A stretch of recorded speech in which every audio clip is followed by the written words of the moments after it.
Bonjour à tous et toutes. Nous vous proposons ce MOOC sur les lois physico-chimiques utiles en kinésithérapie respiratoire. Alors avant toute chose, redéfinissons les valeurs de référence de l'air inspiré et l'air expiré.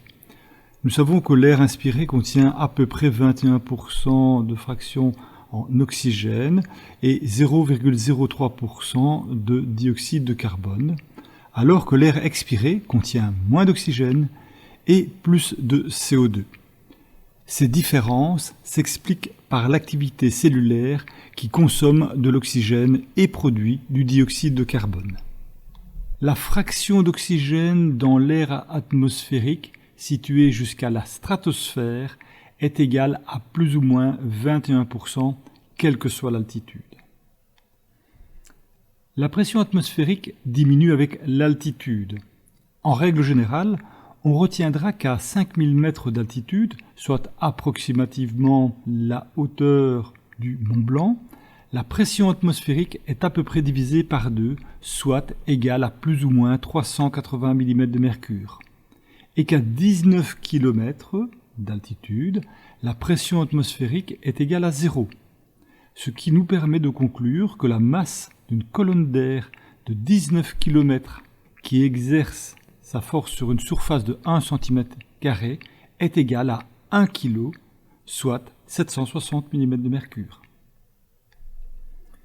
L'unité de pression dérivée du système international est le pascal, qui se définit par une contrainte uniforme qui, agissant sur une surface plane de 1 m², exerce perpendiculairement à cette surface une force totale de 1 newton.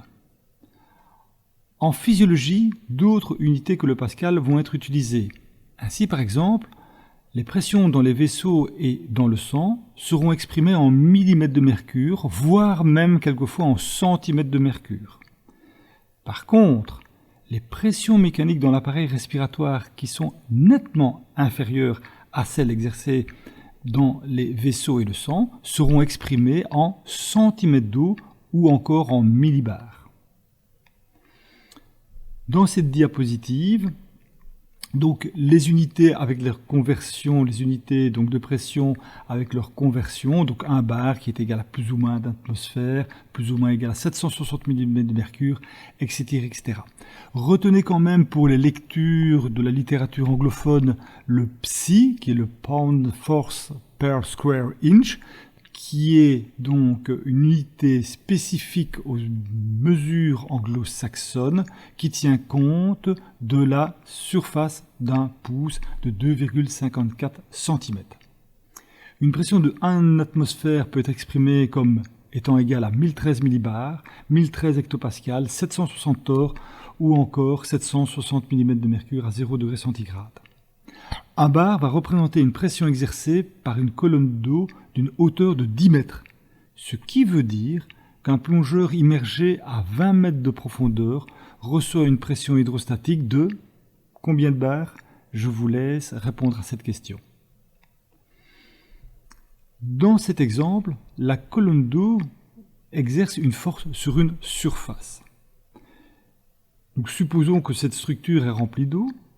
Et si nous perforons la structure de cet exemple de 2 trous, un trou en A et un trou en B, nous observerons que la longueur du jet en A, donc le delta 1, va être plus petite que la longueur du jet au point B, le fameux delta L2, car la force exercée au niveau du point B est plus grande que celle exercée au niveau du point A par la colonne d'eau. En kinésithérapie, cette loi sur les pressions est très utile, notamment pour augmenter la surface en cas de douleur.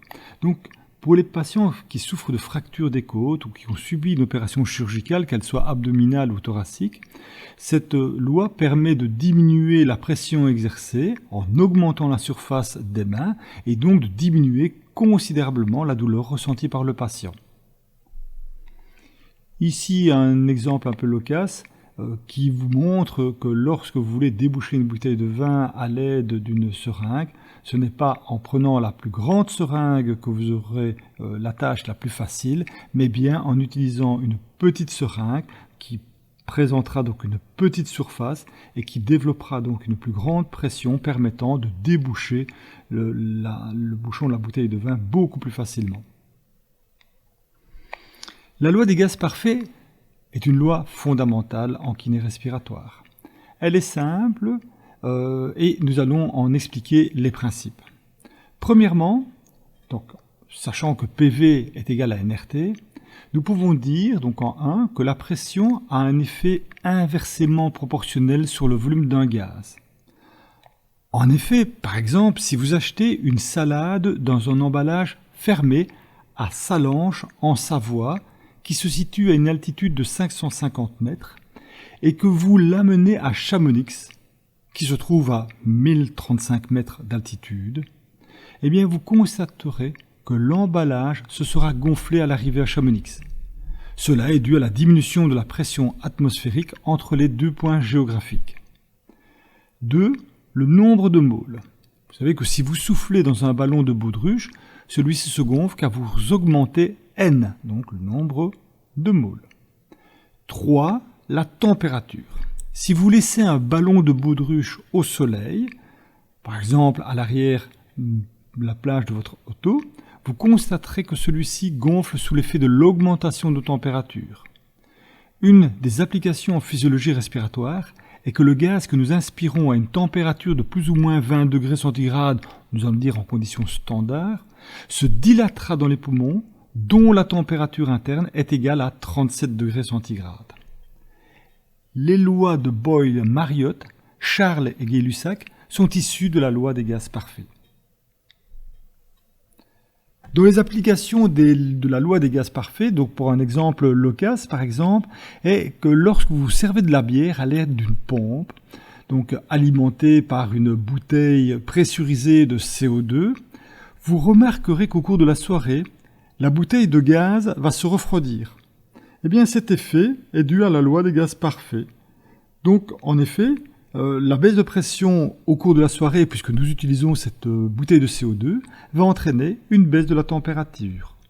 Le même effet est d'ailleurs observé lors d'une montée en altitude, en montagne par exemple, où la chute de la pression atmosphérique est associée à une baisse de la température. Deuxième exemple, vous observez le même effet de diminution de température, donc lorsque la pression diminue, dans le cas de l'utilisation des MDI. Un MDI est un Moderate Dose Inhaler, ce sont les fameux puffs, qu'on va dire en langage courant. Plus le patient va utiliser ces puffs, donc va utiliser le même puff et donc s'administrer des doses à l'aide de ce MDI, plus ce MDI va se refroidir. Ainsi, par exemple, un MDI devenu froid chez un patient asthmatique, par exemple, ou encore un BPCO, vous prouvera que celui-ci l'a utilisé à de nombreuses reprises. Toujours une petites astuces intéressantes qui n'a pas beaucoup à voir avec la loi des gaz parfaits est celle de vérifier la contenance d'un pulvérisateur MDI simplement en l'immergeant dans l'eau, où les 4 situations que vous voyez ici vous permettent de comprendre et de connaître la contenance de produit de ce MDI. La loi de Boyle-Mariotte spécifie qu'à température constante, la pression est inversement proportionnelle au volume et réciproquement. On met expérimentalement cette loi en évidence à l'aide d'un récipient hermétique de volume variable équipé d'un manomètre. Lorsqu'on réduit le volume en veillant à ce que la température demeure constante, la pression augmente en proportion inverse et le coefficient de proportionnalité est le même quel que soit le gaz utilisé. Une des applications, ce sont les bouteilles d'oxygène et de leur remplissage et de leur calcul de contenance en oxygène que nous verrons dans quelques instants. La loi de Boyle-Mariotte a aussi une importance capitale, notamment en plongée sous-marine. Dans ce cas, la pression va augmenter d'1 bar tous les 10 mètres environ. Ce qui veut dire qu'à 10 mètres, la pression donc, totale exercée sur le corps sera en réalité de 2 bars, puisque au niveau de la mer, la pression exercée est déjà de 1 bar, donc à 10 mètres donc de profondeur, le total sera de 2 bars. Donc, si en plongée, admettons par exemple à 10 mètres de profondeur, un plongeur effectue une apnée volontaire et remonte à la surface dans ces conditions, eh bien, il verra le volume de ses poumons augmenter par 2, en théorie, lorsqu'il arrivera à la surface de l'eau. En réalité, les parois pulmonaires n'étant pas parfaitement élastiques, la pression intrapulmonaire va augmenter au fur et à mesure de la remontée, ce qui entraînera la destruction de ces alvéoles pulmonaires. Ce phénomène est appelé la surpression pulmonaire, accident gravissime. La seule prévention de cet accident consiste à expirer en remontant pendant toute la durée de la remontée. Notons que le même phénomène de dilatation des gaz durant la remontée se produit à l'intérieur du corps humain. En effet, si la remontée donc à la surface est trop rapide, des bulles de gaz, notamment le diazote, vont se former et provoquer des lésions articulaires, neurologiques gravissimes, voire même aussi des lésions de l'oreille interne. La loi de Boyle-Mariotte et son application pour les bouteilles d'oxygène. La loi de Boyle a une application importante dans ce cas. Le calcul de contenance d'oxygène est assez facile. Pour connaître le contenu d'oxygène dans une bouteille, il suffit de connaître le volume dit eau de la bouteille, c'est-à-dire le volume d'eau que cette bouteille pourrait contenir. Donc, prenons par exemple ici une bouteille de 5 litres en contenance eau. Pour connaître la quantité d'oxygène disponible dans cette bouteille d'oxygène, il vous suffira d'effectuer le produit de 5 litres eau par 150 bars pour connaître cette quantité. La loi de Dalton. La loi de Dalton s'exprime de la façon suivante.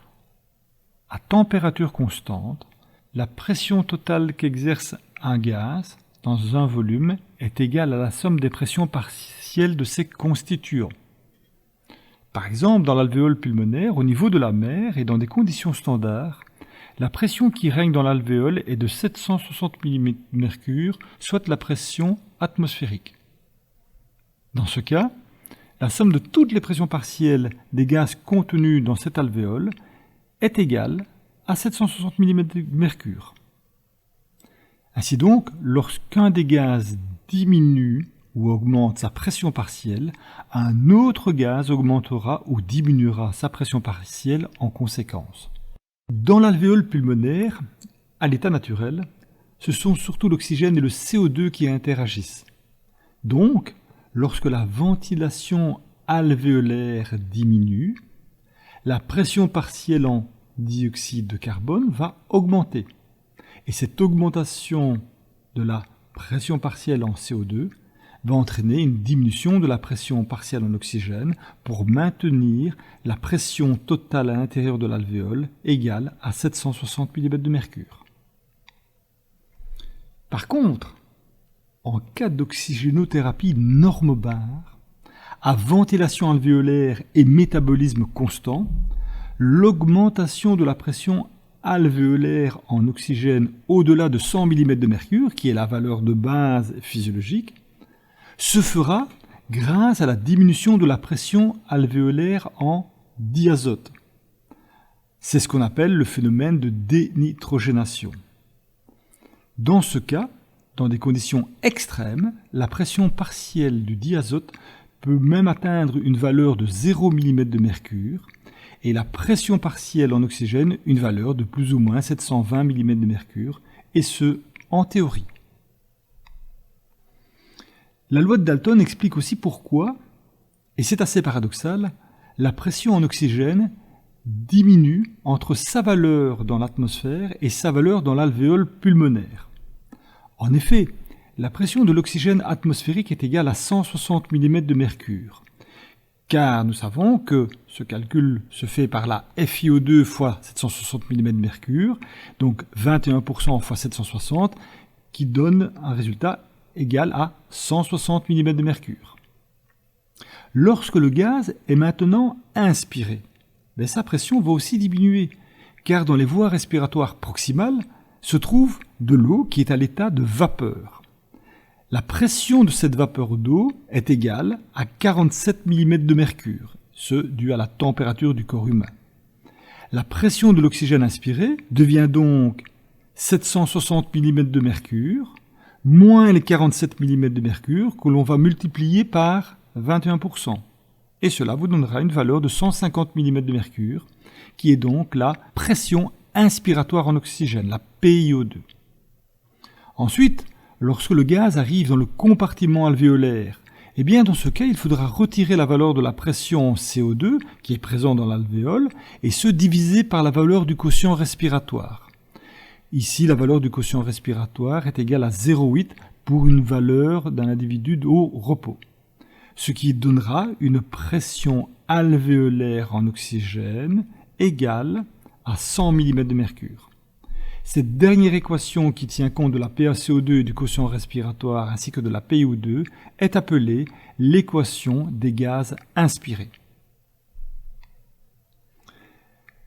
Une loi aussi importante qui est la loi de Henry.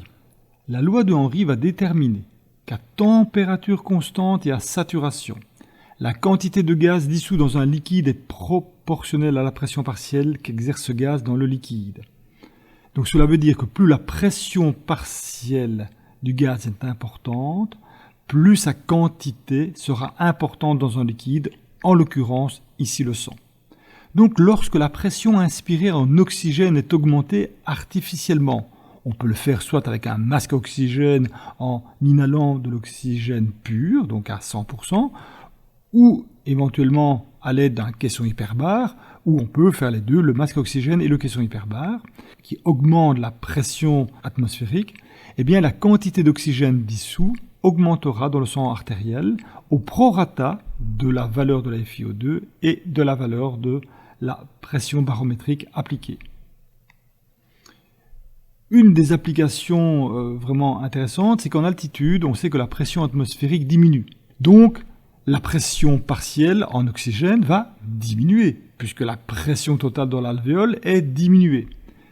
Ce qui va entraîner une diminution de la pression artérielle en oxygène, c'est bien la loi de Henry. Cette chute prolongée de la pression en oxygène peut provoquer ce qu'on appelle le mal aigu des montagnes. Dans ce cas, la solution pour remédier à ce mal aigu des montagnes est d'augmenter la pression partielle en oxygène à l'aide soit d'un apport d'oxygène par masque, ou, comme vous le voyez sur la photo du milieu, par la pressurisation à l'aide d'un caisson portable que l'on gonfle manuellement pour augmenter la pression barométrique, permettant d'augmenter la pression alvéolaire en oxygène et donc la pression artérielle en oxygène et donc de remédier à l'hypoxémie due à cette augmentation de l'altitude et donc qui entraîne une chute de pression atmosphérique. La loi de Fick est une loi très importante pour la diffusion des gaz. Elle dit que le transfert de gaz au travers de la membrane alvéolo-capillaire, donc la MAC, se fait par diffusion passive. Ce débit de gaz au travers de cette membrane est proportionnel à la surface de la membrane, proportionnel à la différence de pression de part et d'autre de la membrane alvéolo-capillaire, mais inversement proportionnel à l'épaisseur de la membrane alvéolo-capillaire. La diffusion au travers de cette membrane alvéolo-capillaire est parfois mise à mal dans certaines conditions pathologiques, notamment lorsque l'épaisseur de la membrane alvéolo-capillaire grandit, comme dans la pneumonie, l'œdème pulmonaire hémodynamique ou encore en cas de fibrose pulmonaire, où la présence de liquide ou autres éléments va épaissir cette membrane alvéolo-capillaire et diminuer donc la diffusion du gaz, notamment de l'oxygène, de l'alvéole vers le sang artériel.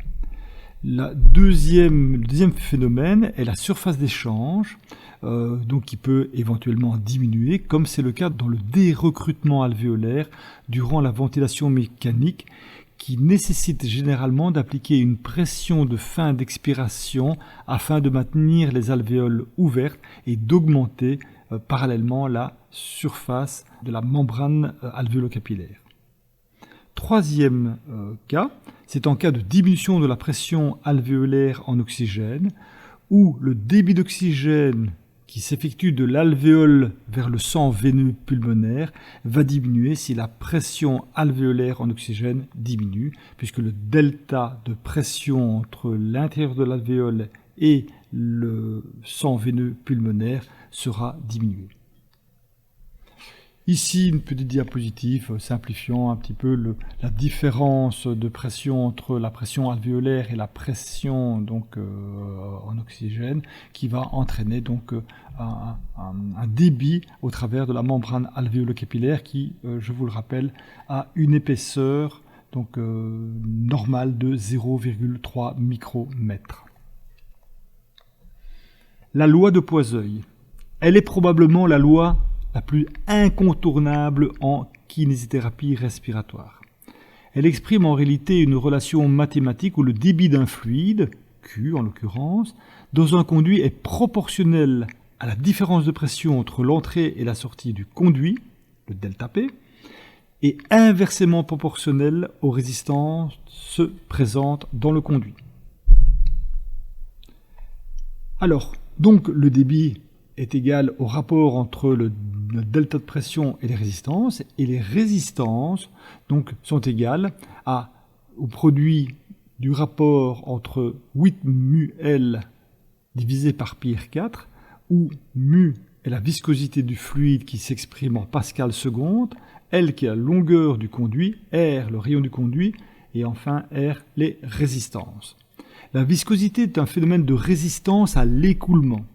Comme je l'ai dit, elle s'exprime en pascal seconde en ce qui concerne la viscosité dynamique. La viscosité varie en fonction de la température.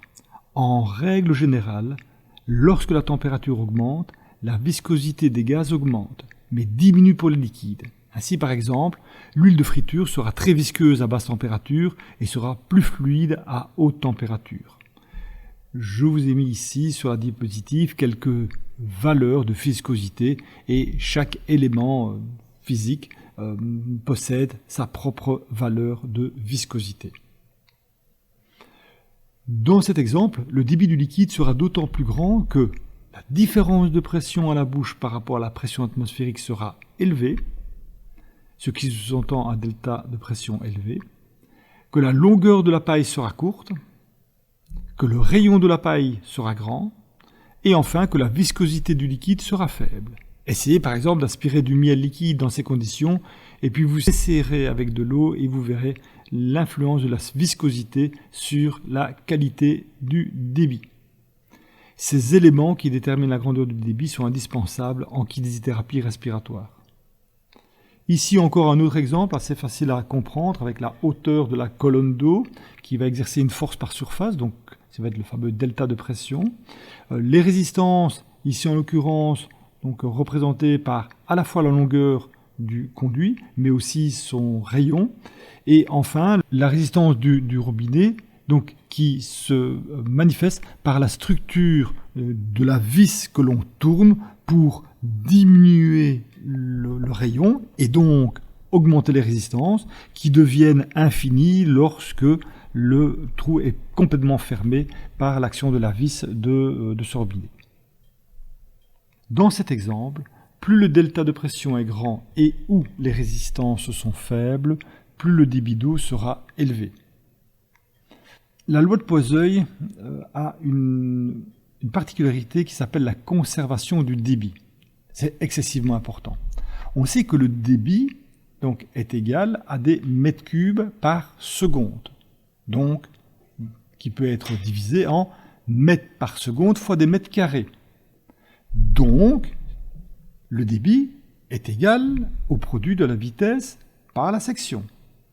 Nous savons que le débit est constant. Donc, quand la section diminuera, la vitesse en sera augmentée.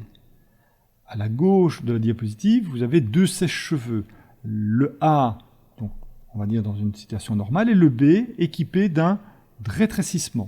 Donc, la section du sèche-cheveux B est plus petite que celle du A. Eh bien, vous le savez de façon intuitive, si vous voulez vous sécher plus rapidement les cheveux, vous utiliserez donc à même température et même donc réglage de débit, le sèche-cheveux équipé donc du rétrécissement de section comme c'est le cas sur la diapositive B, car la vitesse sera plus importante et séchera plus rapidement vos cheveux que dans la situation du sèche-cheveux en A. D'autres applications de la lotte Poiseuille sont lorsque vous inspirez et expirez de l'air dans les poumons, c'est bien un delta P, donc une variation de pression par rapport à un arbre bronchique pulmonaire donc qui va donc avoir des résistances en fonction du rayon des voies aériennes. Le volume d'air expiré est une application de la lotte Poiseuille. En cardiologie, nous verrons quelques exemples. La mesure du débit cardiaque par thermodilution est basée sur la lotte Poiseuille. Nous verrons les systèmes d'aspiration de mucosité, les aérosols pneumatiques et enfin les ventilateurs lourds de réanimation. Alors rappelons quand même que la loi de Poiseuille, donc nous avons parlé jusqu'à présent d'écoulement dit laminaire, donc où le débit est égal donc à la variation de pression divisée par les résistances, dans le cas d'un écoulement laminaire. En fait, un écoulement laminaire est un mode d'écoulement d'un fluide où l'ensemble du fluide s'écoule plus ou moins dans la même direction, sans que les différents courants parallèles ne se contrarient. C'est donc un écoulement le plus idéal sur le plan physique. L'écoulement turbulent est fait de tourbillons qui se contrarient mutuellement, ce qui diminue le débit. Donc les turbulences auront un impact sur la qualité du débit de fluide. En réalité, lorsque le flux laminaire devient turbulent, la pression n'est plus proportionnelle au débit, mais bien à son carré. Donc, dans ce cas, le débit est égal à la racine carrée du rapport entre le delta de pression et les résistances. L'écoulement est-il laminaire ou turbulent? Pour le déterminer, nous devons utiliser le nombre de Reynolds. C'est lui qui permettra de déterminer si un écoulement est laminaire ou turbulent. Notez que le nombre de Reynolds n'a pas d'unité. RE est égal au produit de la vitesse par le diamètre du conduit, le tout divisé par la viscosité cinématique. Si le nombre de Reynolds est supérieur à 4000, on considérera que l'écoulement est turbulent. Si le nombre de Reynolds est inférieur à 2000, l'écoulement sera considéré comme laminaire. Pour diminuer le nombre de Reynolds, il faut soit diminuer la vitesse du fluide, soit diminuer le diamètre du conduit, soit augmenter la viscosité cinématique, ce qui rendra le flux turbulent en flux laminaire. Un exemple, quand on dit diminution de la vitesse du flux, eh bien, lorsque vous faites de la kiné respiratoire, si vous voulez tenter d'opter vers un flux laminaire, il faut diminuer la vitesse donc, du flux expiratoire pour avoir un flux plus laminaire que turbulent. De même, si votre patient donc, a des voies aériennes petites, donc avec un diamètre plus faible, eh bien, le flux sera en principe plus laminaire. Par contre, si vous augmentez la viscosité cinématique, donc en augmentant la viscosité cinématique, vous diminuez le nombre de Reynolds qui a une influence sur le flux laminaire ou turbulent. Application en kinésithérapie. Alors, en pneumologie, les bruits respiratoires sont dus aux turbulences de l'air dans l'arbre bronchique. Bien que les physiologistes considèrent que l'écoulement des gaz est laminaire dans le poumon sain, il n'en est rien dans le poumon malade. Par exemple, en cas de stridor, donc le stridor est un édème de glotte, il peut survenir dans le cas d'allergie par exemple ou d'irritation, il a la caractéristique de s'entendre à l'inspiration, notamment dans ce qu'on appelle l'œdème de Quincke. En fait, ce bruit que nous entendons est dû à la diminution du calibre des voies aériennes, ce qui va entraîner une augmentation de la vitesse du fluide, donc une augmentation du nombre de Reynolds, donc des turbulences, ce qui va augmenter le travail ventilatoire du patient et entraîner des bruits respiratoires qui sont audibles, soit avec ou sans stéthoscope. En cas de bronchospasme, c'est exactement la même chose que ci-dessus avec le stridor, mais c'est au niveau des bronches respiratoires que cela va se passer. Dans ce cas, les turbulences qui vont se créer dues à la diminution de la section des structures, qui va entraîner une augmentation de vitesse et augmentation du nombre de Reynolds, va entraîner des turbulences qui seront les sibilances audibles à l'aide d'un stéthoscope. Toujours les applications en kinésithérapie de la loi de Poiseuille, lorsqu'un patient est encombré, le diamètre de certaines de ses voies aériennes peuvent parfois être diminués. Il en résulte une augmentation du travail ventilatoire car les résistances seront augmentées. Dans ce cas, les manœuvres de désencombrement auront tendance à soulager les patients à cause de la diminution des résistances des voies aériennes dues à ce désencombrement. En cas de toux, lorsque vous toussez, le parenchyme pulmonaire comprime certaines voies aériennes proximales. Il en résulte un rétrécissement de celle-ci, ce qui va augmenter la vitesse du gaz et faciliter ainsi l'expectoration. Revenons d'ailleurs à l'exemple des sèche-cheveux avec ou sans rétrécissement, qui est exactement la même application. Le pursed lips breathing, c'est une technique de ventilation qui est utilisée très souvent chez les patients emphysémateux lorsque ceux-ci ont des difficultés respiratoires. Cette technique de ventilation va leur permettre d'augmenter le temps expiratoire en faisant reculer le point d'égale pression que vous verrez en physiologie respiratoire, leur permet d'allonger le temps expiratoire et donc le volume de vidange pulmonaire, et enfin d'augmenter l'élastance de leur système thoracopulmonaire. Pursed lips breathing, c'est une technique de ventilation utilisée par les patients emphysémateux en crise respiratoire, qui va leur permettre d'augmenter le temps expiratoire et donc le volume de vidange pulmonaire, d'augmenter aussi l'élastance de leur système thoracopulmonaire, par effet des muscles abdominaux et des muscles expiratoires, augmentant l'efficacité de cette vidange pulmonaire, et enfin un effet bronchodilatateur mécanique dû au recul du point d'égale pression que vous verrez en physiologie respiratoire. Toujours comme application, la spirométrie incitative. Ces exercices doivent être réalisés avec des débits inspiratoires lents, de façon à éviter les turbulences et ainsi permettre une distribution pulmonaire optimale du volume d'air inspiré. L'indicator, voire photo, vous donnera la valeur de débit idéale à pratiquer durant les exercices. Ces exercices seront généralement effectués dans le cadre de syndromes restrictifs en post-opératoire abdominal ou thoracique. En cas de détresse respiratoire, à l'état normal, le débit ventilatoire est fonction de la variation de pression assurée par le diaphragme. Ce diaphragme contient plus ou moins 60% de fibres A, qui sont des fibres lentes aérobies. Lorsque les résistances des voies aériennes augmentent, par exemple en cas d'asthme, BPCO ou en cas de n'importe quelle autre maladie, ou encore que le débit inspiratoire augmente, le patient ventile son poumon en augmentant la pression motrice, donc le delta P, par recrutement musculaire. Si les résistances et ou le débit inspiratoire dépassent les capacités musculaires du diaphragme, celui-ci ne sera plus capable d'assurer le travail ventilatoire. Dans ce cas, les muscles accessoires tels que les sternocléidomastoïdiens, les scalènes, les pectoraux seront sollicités pour augmenter le delta P, donc la pression motrice, permettant d'assurer un débit au regard de l'augmentation des résistances pulmonaires par exemple. Ces muscles accessoires contiennent une proportion de fibres de plus importante que le diaphragme et sont donc des fibres glycolytiques ayant plus de fatigabilité. Ici une diapositive d'un enfant présentant une dépression intercostale qui montre l'effet de contraction des muscles inspiratoires pour provoquer un delta P important entre la bouche de l'enfant et l'intérieur de l'alvéole.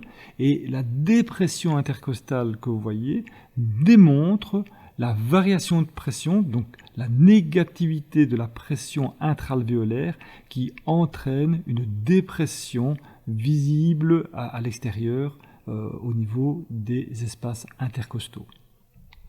D'ailleurs, ici un lien YouTube pour vous montrer donc qu'en cas de détresse respiratoire, où il faut augmenter le débit inspiratoire, dû soit à l'augmentation de résistance ou à d'autres phénomènes, mais particulièrement et en général dû à l'augmentation des résistances, eh bien pour assurer le débit, la seule façon de faire pour assurer ce débit est d'augmenter le delta P, et qui va se manifester notamment par l'utilisation des muscles accessoires qui seront visibles par le tirage sus-sternal, montrant les grandes variations de pression à l'intérieur de la cage thoracique, par le creux xiphoïdien qui montre aussi le grand delta P qui est nécessaire pour assurer ce débit, et aussi le balancement thoraco-abdominal que certains appellent la ventilation paradoxale, montrant aussi donc l'effort sous-jacent plus important à effectuer pour assurer le débit eu au regard de l'augmentation des résistances des voies aériennes.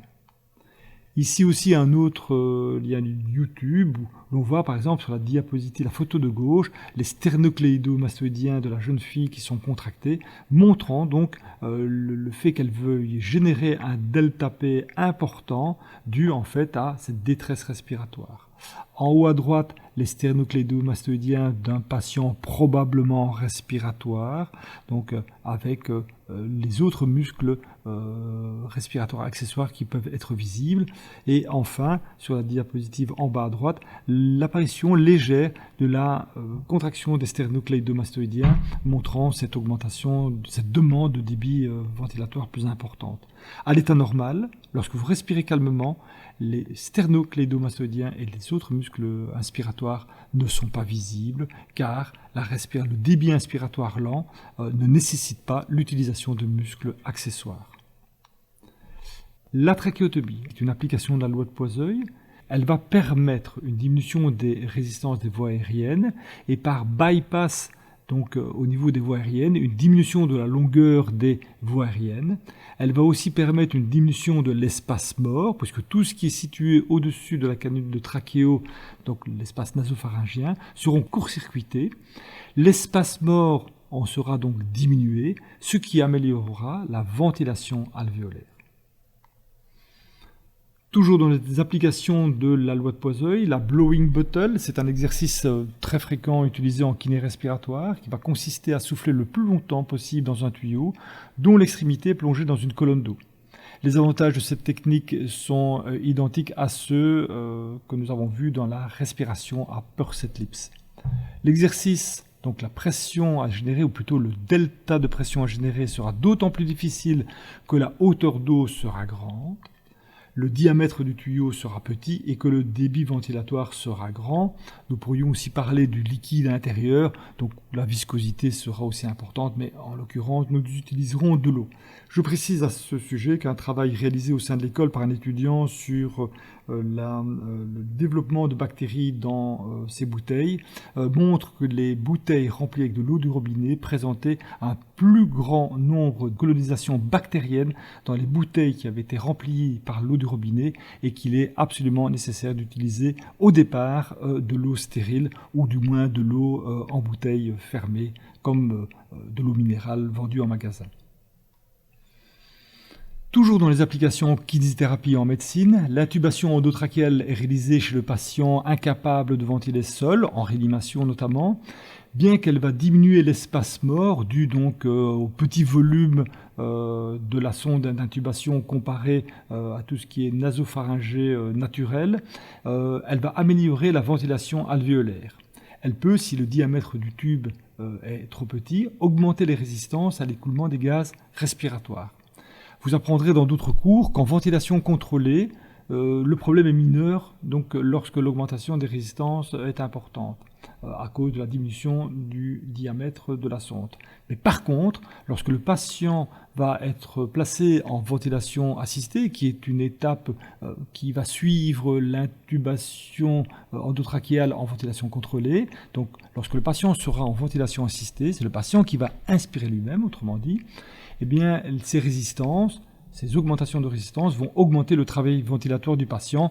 Il sera donc nécessaire d'être très attentif en cas de tube dont le rayon sera trop petit lorsque le patient ventilera de lui-même. Le HME, le Heat Moisture Exchanger, est un système permettant d'humidifier naturellement les voies aériennes. Donc il empêche la sortie de la vapeur d'eau du corps du patient et donc va auto-entretenir l'humidification des voies aériennes. Mais ces Heat Moisture Exchanger représentent en général une résistance égale à 2 cm d'eau par litre par seconde, qui est l'unité de résistance que nous avons vue dans la Lepoisoeil, et que cette valeur augmentera quand il se remplira d'humidité au cours du temps. C'est d'ailleurs pour ça que les infirmières changent ce HME à peu près tous les 24 ou 48 heures selon les services. Ce HME va augmenter donc les résistances et donc le travail ventilatoire si on n'y fait pas attention lorsqu'il se remplit d'eau. Toujours dans les applications en kinésithérapie, et bien ici dans cet exemple à gauche, qui est un exemple réel, où nous voyons en fait que la longueur du tuyau avec la sonde d'intubation est relativement grande dans l'exemple de gauche, et que la suppression du raccord annelé et du deuxième raccord juste à côté va entraîner une diminution de l'espace mort, ce qui a entraîné chez le patient une amélioration de la ventilation alvéolaire puisque l'espace mort était diminué, ce qui a en plus diminué la résistance et ce qui diminuera aussi un peu le travail ventilatoire du patient lorsque celui-ci ventile spontanément.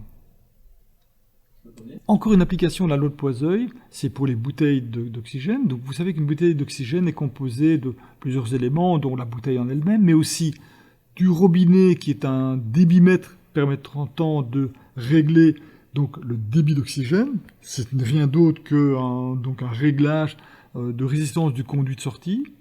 Une chambre intermédiaire dans laquelle la pression est toujours égale à 3 bars, à condition que la bouteille bien sûr soit pressurisée. Et enfin le manomètre qui vous renseigne sur la différence de pression entre la pression atmosphérique et la pression à l'intérieur de la bouteille. Eh bien en fait le débit qui va sortir à la sortie de la bouteille sera bien évidemment fonction du delta de pression, ici en l'occurrence qui sera toujours égal à 3 bars, donc 3 bars entre la pression atmosphérique et la pression à l'intérieur de la chambre, et l'ouverture du débit qui est due en fait à des trous préformés, donc entre par exemple le 1 litre par minute et le 10 litres par minute, eh bien le trou préformé du 10 litres par minute sera plus important que le trou préformé de 1 litre par minute, et ce qui permettra d'administrer des débits avec une certaine exactitude non négligeable. Application en kinésithérapie pour l'aspiration de mucosité. Eh bien donc, nous savons que le débit aspiratif de cet appareil est fonction du rapport entre le delta de pression et les résistances. Eh bien, le delta de pression, vous le lirez sur le manomètre, qui va vous montrer le delta P. Ce delta P sera visible lorsque vous réaliserez une occlusion du tuyau d'aspiration, où vous verrez la dépression à l'intérieur du bocal se faire et donc sera affiché par ce manomètre. Les tuyaux d'aspiration vont représenter une résistance en fonction de leur longueur, mais surtout du rayon qui a une influence exponentielle et je vous rappelle exposant 4. Et enfin, la qualité de l'aspiration sera due à la viscosité des sécrétions, des mucosités que vous aspirez, ou dans certains cas, la viscosité des sécrétions est telle qu'il est quelquefois très difficile d'aspirer le patient car le débit aspiratif devient très très lent dû à la viscosité de ces sécrétions qui augmente considérablement les résistances. Mais par expérience, ce seront surtout le rayon du tuyau d'aspiration qui sera l'élément le plus important dans la qualité du débit. Ici, un exemple avec source de vide et l'aspiration chez un patient que l'on effectue une aspiration des sécrétions. Dans les perfusions utilisées par les infirmières, eh bien, la loi de Poiseuil se visualise aussi. Hein. Donc le débit est égal au rapport entre le delta P et la résistance. Eh bien, la roulette, par exemple, que l'infirmière règle pour assurer le débit, n'est rien d'autre en fait qu'un réducteur du rayon du tuyau. Plus la roulette est fermée, plus elle appuie sur le tuyau, plus le rayon est petit, plus les résistances sont grandes, plus le débit est lent. Et plus la hauteur de la perfusion par rapport au point d'injection est importante, eh bien plus le delta de pression sera important, donc plus le débit sera important. Voici donc des applications de la loi de Poiseuil non négligeables dans la vie courante dite hospitalière. En cardiologie, au même titre que les turbulences que l'on peut entendre, comme les sibilances en cas de stridor ou en cas d'asthme, eh bien, lorsque vous mesurez la pression artérielle, eh bien, en réalité, le flux dans une artère est un flux laminaire. Eh bien, quand vous comprimez l'artère humérale, en général, qui est obtenu à l'aide d'un sphygmomanomètre, hein, c'est le fameux tensiomètre, eh bien la déformation du tensiomètre sur cette artère va entraîner un flux turbulent à la place du flux laminaire, et ces turbulences vont entraîner des bruits que vous entendrez au stéthoscope. Ces bruits dus à ces turbulences sont appelés les sons de Korotkov. Si vous ne me croyez pas, appliquez un stéthoscope sur votre artère humérale ou votre artère fémorale sans l'avoir comprimée et vous verrez que vous n'entendrez aucun son. Il suffit de pousser sur l'artère légèrement pour entendre les turbulences apparaître et donc entendre les fameux bruits de Korotkov. En angiologie, les anévrismes de l'aorte abdominale sont des renflements de la paroi de l'aorte. Le médecin peut sentir une masse pulsatile sur la ligne médiane de l'abdomen.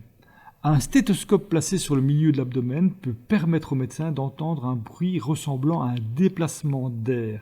C'est un souffle. Et ce souffle est provoqué par les turbulences du flux sanguin à travers l'anévrisme.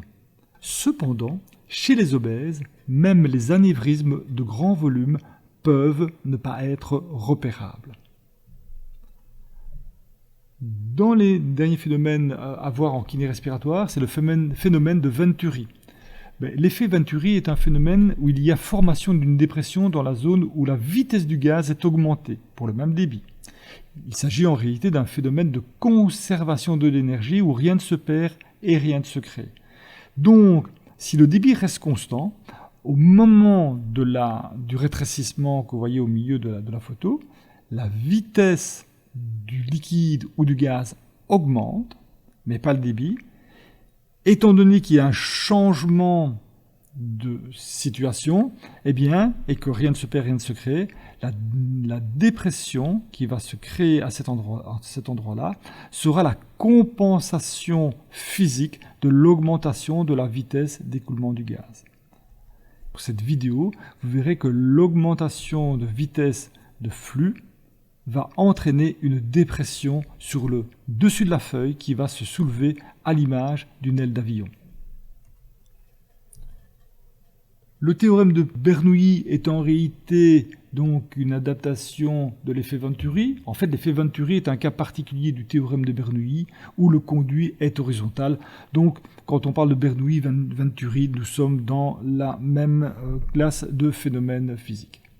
Les applications en kinésithérapie, eh bien, ce qu'on appelle le Venturi entre guillemets, il va servir à créer et à régler une dépression, donc un delta P, à partir d'une source de gaz mural ou en bouteille, comme de l'oxygène ou de l'air médical, et va permettre d'aspirer des liquides ou des mucosités en l'absence de canalisation de vide. Donc l'augmentation de vitesse du flux due à un rétrécissement à l'intérieur de l'appareil va entraîner une dépression et cette dépression va être utilisée pour aspirer des liquides ou des mucosités. On utilise aussi cet appareil pour, par exemple, les drains pleuraux pour assurer donc une dépression permettant donc d'aspirer l'air dans la cavité pleurale en cas de pneumothorax ou de pneumohémothorax dans certains cas. Dernières applications, le masque Venturi, c'est un masque à oxygène à débit élevé d'enrichissement en oxygène. Ce masque intègre une valve dite de Venturi pour fournir une concentration prédéterminée et fixe d'oxygène à débit élevé. En principe, le débit qui va arriver sera supérieur au débit inspiratoire du patient. Ainsi donc, grâce à ce système, donc la fraction inspirée d'oxygène, donc inhalée par le patient, qui sera toujours supérieure au débit inspiratoire du patient, et ce en théorie, va permettre donc une administration d'une fraction inspirée d'oxygène dite constante en théorie. Je vous remercie pour votre attention. À bientôt.